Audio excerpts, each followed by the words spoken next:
নমস্কার বন্ধুরা, নিবেদিতার কিচেনে সবাইকে স্বাগত।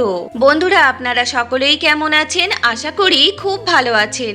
আমিও খুব ভালো আছি।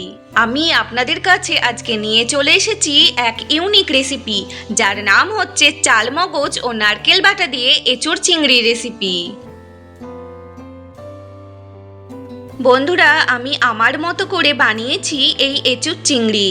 এই এঁচোড় চিংড়ি বানাতে অবশ্যই প্রথমে লাগবে একটা কাঁঠাল, যাকে বলে কিনা এঁচোড়। তো এটি হচ্ছে আমাদের গাছের এঁচোড়। আর এখানে নিয়েছি চিংড়ি মাছ, যেটা আমি আগেই পরিষ্কার করে নিয়েছি। এখানে বন্ধুরা দেখুন, আমি এঁচোড়টাকে কেটে নিয়েছি ছোট টুকরো টুকরো করে, আর আলুটা একটু বড় বড় করে কেটে নিয়েছি। আর লাগছে গোটা গরম মশলা, দুটো তেজপাতা, তিনটে লবঙ্গ, তিনটে এলাচ, দারুচিনি, লাগছে জিরে, সামান্য চিনি, কাশ্মীরি লঙ্কা গুঁড়ো, পরিমাণ মতো হলুদ, নুন, আর নিয়েছি গোটা জিরে ও ধনে। আপনারা চাইলে গুঁড়ো নিতে পারেন। আর নিয়েছি দুটো পেঁয়াজ কুচি, একটা টমেটো, আদা, রসুন, সর্ষের তেল, আর নিয়েছি নারকেল কুচি, চালমগজ, আর নিয়েছি কয়েকটি লঙ্কা।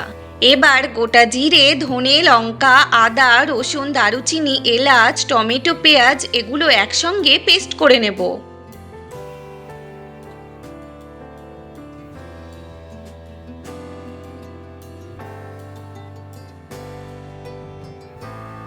আমার পেস্ট রেডি।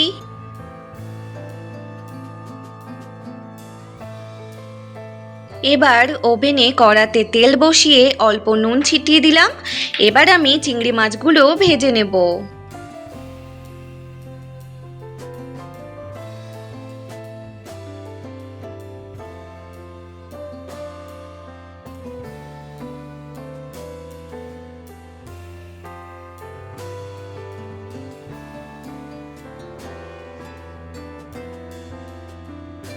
চিংড়ি মাছগুলো ভাজা হলে তুলে রাখলাম।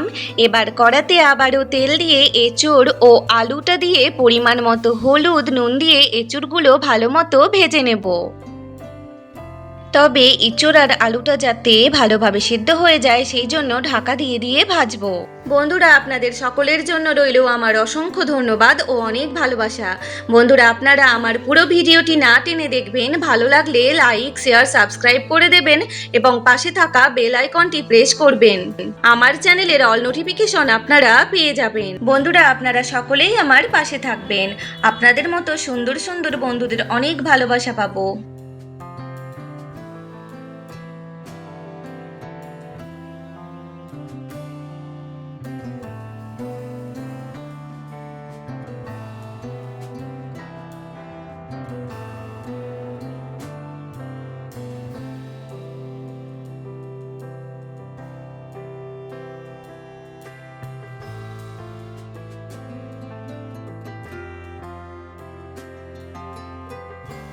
আলু এঁচোড় ভালো মতো ভাজা হলে তুলে রাখলাম। এবার ওই একই কড়াতে তেল দিয়ে শুকনো লঙ্কা, তেজপাতা ও গোটা গরম মশলা, জিরে দিয়ে দেব।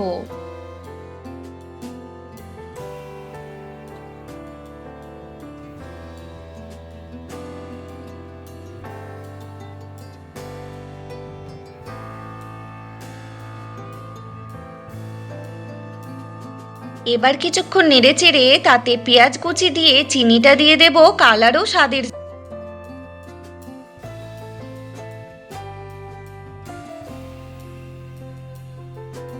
এবার স্বাদ মতো নুন ও সামান্য হলুদ দিয়ে ভাজা হলে পেস্ট করা মশলাটা দিয়ে নেড়ে দেব।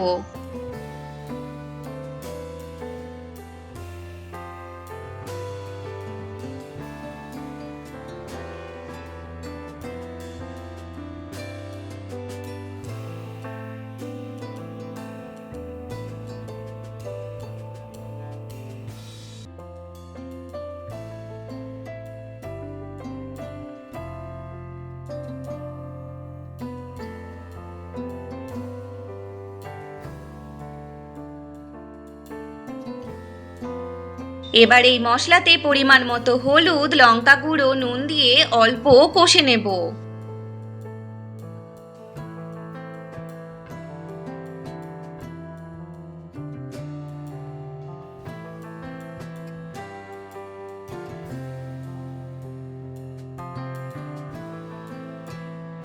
এবার এই মশলাটি কিছুক্ষণ কষা হলে এতে এঁচোড় ও আলুটা দিয়ে ঢাকা দিয়ে ভালো করে কষে নেব।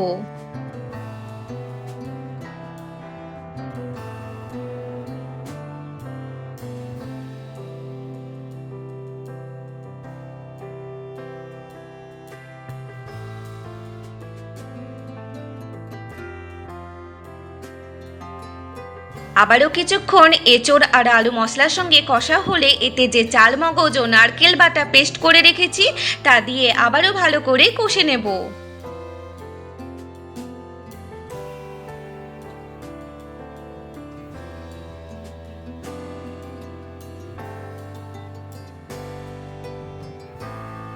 চিংড়ি ভাজার পর যে জুসটি বেরিয়েছিল সেটাও দিয়ে দিলাম, দিয়ে ভালো করে কষে নিতে হবে।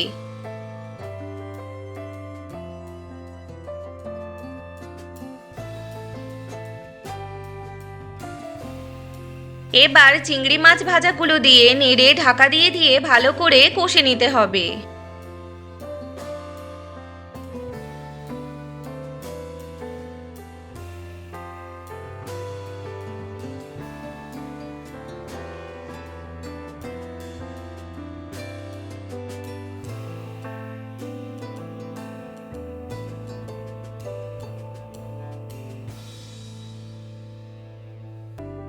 এবার টমেটো টুকরো দিয়ে আবারও ভালোভাবে কষে নেব।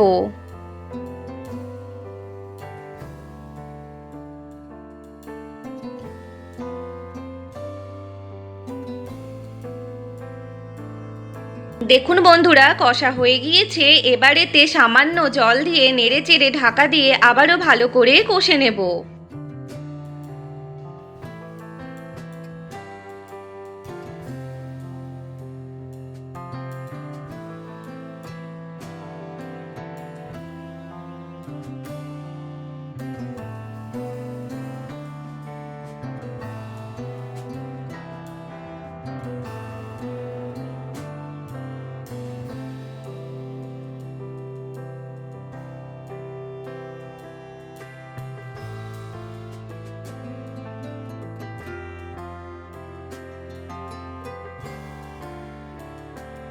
কষতে কষতে জল শুকিয়ে গিয়েছিল, সেই জন্য আমি আবারও সামান্য পরিমাণে গরম জল দিয়ে দিলাম।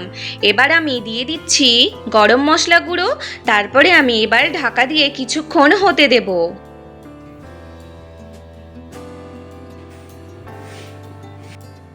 ঢাকা তুলে দেখে নেব এঁচোড় ও আলু ঠিকমতো সেদ্ধ হয়েছে কিনা। সেদ্ধ হলে তাতে 1 চামচ ঘি দিয়ে আবারও ঢাকা দিয়ে হতে দেব। ফাইনালি আমার আজকের রেসিপি চাল মগজ ও নারকেল বাটা দিয়ে এঁচোড় চিংড়ির রান্না রেডি। বন্ধুরা, এঁচোড় খাওয়া স্বাস্থ্যের জন্য খুব উপকারী।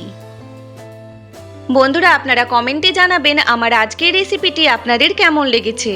আর বন্ধুরা, এমনই সহজ উপায়ে দারুণ দারুণ রেসিপি দেখার জন্য আজই সাবস্ক্রাইব করুন নিবেদিতা কিচেন।